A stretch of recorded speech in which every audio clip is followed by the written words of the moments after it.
C'est une démonstration de force au-dessus de l'Océanie. Le déploiement de l'armée française en juin dernier, en coopération avec l'armée américaine à Hawaï, au milieu du Pacifique, transformé en échiquier mondial, où il faut se positionner rapidement. Pour faire bloc, l'axe Indo-Pacifique se constitue. L'Australie, la Nouvelle-Zélande, l'Inde, le Japon et les territoires français face à la Chine, deuxième puissance économique mondiale, qui ne cache pas ses ambitions. Depuis un certain nombre d'années, notamment depuis les années 2012-2013,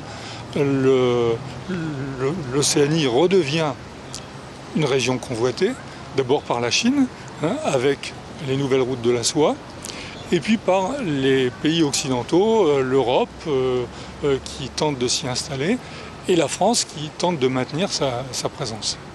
Donc il y a des grands changements. Pour asseoir sa présence dans le Pacifique, la Chine pratique ce que l'on appelle la diplomatie du chéquier, un soutien financier sur des territoires pauvres et isolés, en échange d'une relation diplomatique. Entre 2006 et 2017, le montant total de ces aides dépassait 179 milliards de francs pacifiques. En Polynésie, le consulat de Chine s'installe en 2007. Le groupe chinois Hainan achète 2 hôtels. Papeete et Pha'a sont jumelés avec des villes chinoises. L'Institut Confucius au sein de l'université et l'envoi de 2 millions de masques continuent de maintenir les liens. C'est ce que l'on appelle le soft power.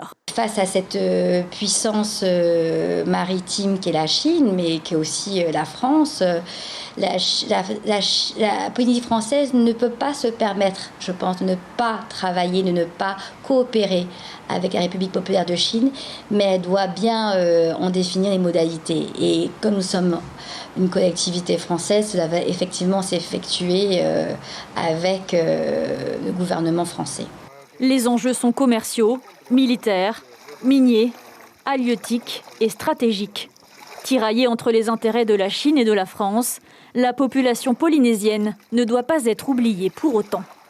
On va vers des choix extrêmement importants qui vont conditionner les 50 ou 100 prochaines années.